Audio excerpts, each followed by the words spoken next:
တင့်တနေ့တာကုံဆုံးသွားတဲ့အခါဒီနေ့ငါဘာတွေလှုပ်လိုက်မိပါလိမ့်လို့ကိုပြန်မေးဘူးလားတနေ့ကုန်တော့အလုပ်တွေရှုပ်နေတာပဲဖုန်းကြည့်လိုက်စာပြန်လိုက်ဟိုပြေးဒီပြေးလှုပ်လိုက်နဲ့ညရောက်တော့လူကပင်မနေပြီဒါပေမဲ့တင့်ရဲ့ရည်မှန်းချက်အတွက်တကယ်အရေးကြီးတဲ့အလုပ်ကတော့တလက်မမရှိမတိုးရသေးဘူးဒါကိုအလုပ်ရှုပ်ခြင်းရဲ့လှည့်စားမှုလို့ခေါ်ပါတယ်ကျွန်တော်တို့ဟာအရေးမကြီးတဲ့အသေးအဖွဲကိစ္စတွေနဲ့အချိန်ကုန်နေပြီးကိုဘဝကိုတကယ်ပြောင်းလဲပြီးမဲ့အရာတွေကိုတော့အချိန်မရှိသေးဘူးဆိုတဲ့စင်ချင်နဲ့ဘေးဖယ်ထားတတ်ကြပါတယ်ကမ္ဘာပေါ်မှာအချမ်းသာဆုံးလူသားဖြစ်တဲ့ Elon Musk မှာလည်းတစ်နေ့24နာရီပဲရှိတာပါလမ်းဘေးကတောင်းရမ်းနေတဲ့လူမှလည်း24နာရီပဲရှိတာပါအချိန်ဆိုတာလူတိုင်းအတွက်တရားမျှတဆုံးပေးထားတဲ့ရင်းနှီးမြှုပ်နှံမှုပါသင်ဘာဖြစ်လာမလဲဆိုတာကအဲ့ဒီ24နာရီကိုဘယ်လိုသုံးစွဲမလဲဆိုတဲ့အပေါ်မှာပဲမူတည်ပါတယ်ဒီနေရာမှာကျွန်တော်ပုံမြင်တစ်ပုတ်ပြောပြချင်ပါတယ်ပါမောက္ခတစ်ယောက်ကအတန်းထဲကိုမှန်ပလင်းအလွတ်တစ်လုံးယူလာတယ်ပြီးတော့အဲ့ဒီပလင်းထဲကိုလက်သီးဆုပ်လောက်ရှိတဲ့ကြောက်ခဲကြီးတွေထည့်လိုက်တယ်ပလင်းကပြည့်သွားပြီလားလို့မေးတော့ចောင်းသားတွေကပြည့်သွားပြီလို့ဖြေကြတယ်အဲ့ဒီနောက်ပါမောက္ခကကြောက်စရစ်ခဲသေးသေးလေးတွေကိုထည့်ပြီးပလင်းကိုလှုပ်လိုက်တယ်ကြောက်စရစ်ခဲတွေကကြောက်ခဲကြီးတွေကြားကလဟာပြင်ထဲကိုဝင်သွားတယ်အခုရောပြည့်သွားပြီလားပြည့်ပါပြီနောက်ဆုံးမှာပါမောက္ခကသဲတွေကိုထည့်လိုက်ပြန်တယ်သဲတွေကကြောက်စရစ်ခဲတွေကြားတဲ့အထိထပ်ဖြည့်သွားတယ်ဒီပုံမြင်ရဲ့သင်ခန်းစာကဘာလဲအကယ်၍သင်က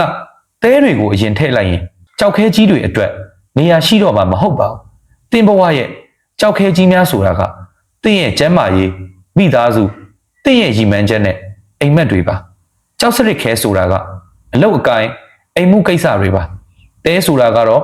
ဖုန်းပွတ်တာအတင်းပြောတာအတိတ်ပဲမရှိတဲ့ဖြောဖြေရေးတွေပါသင်ဟာသင်ရဲ့တနေ့တာကိုတဲတွေနဲ့အရင်ဖြည့်နေရင်သင်ဘဝအတွက်တကယ်တမ်းအရေးကြီးတဲ့ကြောက်ခဲကြီးတွေအတွက်ဘယ်တော့မှအချိန်ရှိမှာမဟုတ်တော့ဘူးသင်လုပ်သမျှအလုပ်တွေရဲ့20%ကသာသင်အတွက်80%သောရက်လက်တွေကိုပေးတာပါဆိုလိုတာကသင်ဒီနေ့လုပ်ရမယ့်အလုပ်10ခုရှိရင်အဲ့ဒီထဲကအလုပ်2ခုကသာသင်ဘဝကိုတကယ်ပြောင်းလဲစေမှာပါကျန်တဲ့10ခုကအပူတွေပါသင်လုပ်ရမယ့်အလုပ်ကအခုဒီဗီဒီယိုကြည့်ပြီးတာနဲ့စာရွက်တစ်ရွက်ယူသင်လုပ်ချင်တဲ့အလုပ်တွေကိုအကုန်ချရေးပါပြီးရင်ကိုပြန်မေးပါအကယ်၍ငါဒီနေ့တစ်ခုတည်းပဲအလုပ်ခွင့်ရမယ်ဆိုရင်ဘယ်အလုပ်ကသင်အတွက်အကျိုးရှိဆုံးဖြစ်မလဲအဲ့ဒါကိုဝိုင်းလိုက်ပါအဲ့ဒါကသင်ရဲ့ကြောက်ခဲကြီးပဲမနဲ့ဖြတ်မနဲ့သင်အိပ်ယာထားတဲ့အခါတခြားဘာကူမှမလုပ်ခင်အဲ့ဒီဝိုင်းထားတဲ့အလုပ်ကိုအရင်ဆုံးပြီးအောင်လုပ်ပါဖုန်းမကြည့်ပါနဲ့အီးမေးလ်တွေစစ်ပါအရေးကြီးဆုံးအလုပ်ကိုအားရှိဆုံးအချိန်မှာလုပ်လိုက်ပါ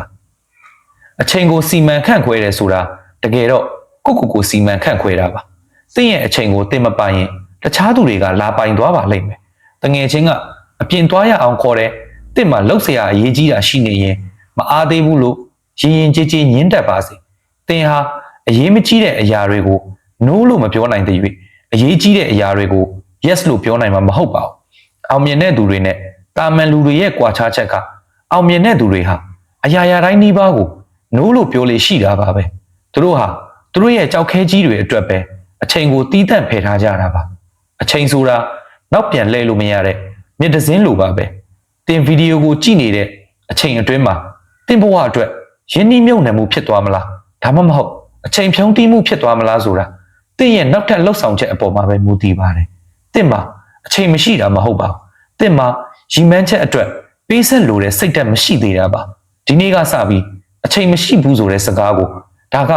ငါအတွက်အရေးမကြီးသေးလို့ပါဆိုတဲ့စကားနဲ့အစားထိုးကြည့်လိုက်ပါတင်ရဲ့ဦးစားပေးတွေချက်ချင်းပြောင်းလဲသွားတာကိုတင်တွေ့ရပါလိမ့်မယ်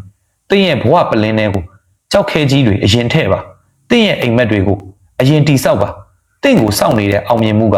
တင့်ရဲ့ဆုံးဖြတ်ချက်တစ်ခုတည်းပေါ်မှာပဲမူတည်နေတာပါ